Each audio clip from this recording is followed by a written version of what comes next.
To celebrate the 2018 World Cup, for the wins, Tedberg is sampling various World Cup countries' cuisines in the New York City area.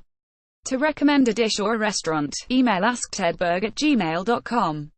In a moment of World Cup food serendipity, I spotted a Nigerian food truck in Midtown East while biking to Grand Central Station to eat Danish food.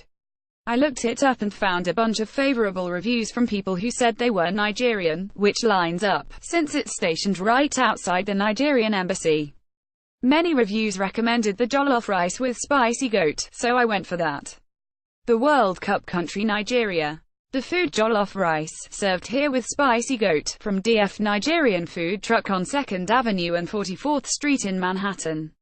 Jollof rice is popular in multiple African countries and not unique to Nigeria, but the Nigerian version tends to be a one-pot dish of long-grained rice cooked in a base of tomato and pepper puree and served with a protein. It's item 1 on the truck's list of rice dishes, so I ordered it despite some anxiety over how many dishes on the menu sounded good to me. Important background information: I only peeked into the jollof rice rabbit hole, but it looks to be incredibly deep. Because jollof rice is popular all over West Africa and there are national and regional particulars to its preparation, people on the internet apparently like arguing over which country makes the best jollof rice. This makes sense, as people on the internet like arguing over literally everything. The most heated jollof rice rivalry exists between Ghanaians and Nigerians, even though the Wolof people, the ethnic group from which the dish's name is derived, mostly live in Senegal.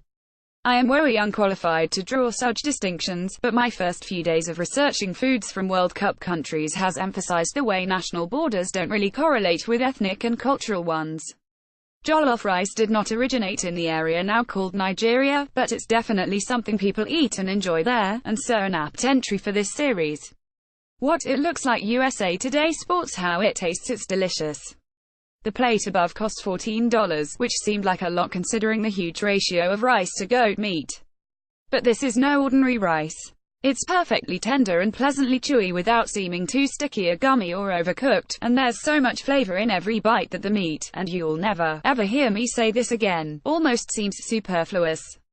There's some mild acidity from the tomatoes and sort of a vague, slow-burning spiciness to the rice that amplifies the warm, tasty, savoryings.